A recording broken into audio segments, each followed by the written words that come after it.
Fernando in Montevideo, Uruguay. Yep.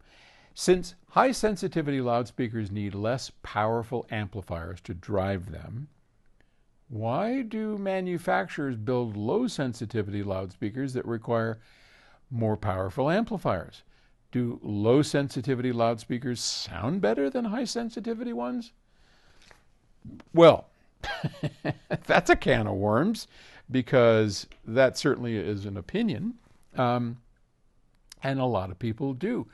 My friend Seth just built himself an open baffle speaker that is such high efficient, single driver, 12-inch driver on a piece of plywood that he is in love with, and he's driving it with a 3-watt amplifier. Talk about high sensitivity. And he's in love with it. Does it have any bottom end? Nope. But what it does, apparently, for Seth is just magic. So, horn speakers, there's a number of 100 dB sensitivity speakers out there. I would say the one thing that is a common truth in any loudspeaker and loudspeaker designs is the fact that everything is a compromise. The Aspen speakers are the best speakers I have ever worked with, but they are a compromise. They, like every loudspeaker, take and do the best they can with what they have to offer. So, specifically, manufacturers and designers of loudspeakers will lower the sensitivity because what they're trying to do is to get more out of a specific design. So take our Aspen FR5 loudspeakers. They have fairly low sensitivity.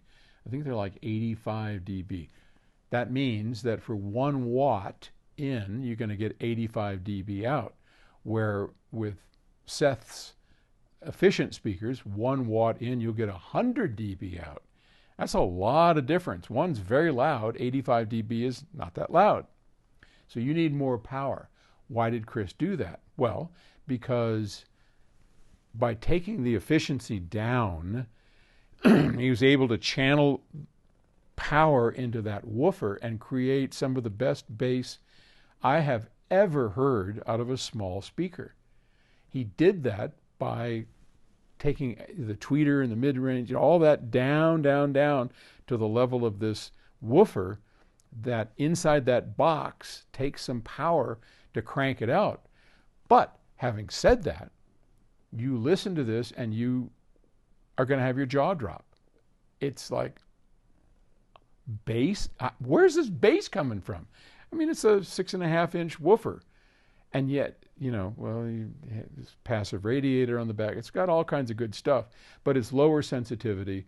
It makes stunning bass. And high efficiency speakers, that bass ratio kind of goes away. They don't often have very good bass. So there's always a trade-off. And do they sound better? You know, it depends. To me, I like a speaker that is full range and dynamic. And that's almost impossible to do with high efficiency. So it's a trade-off, and you figure which way works for you, and that's a good way to go. All right. Thanks for the question.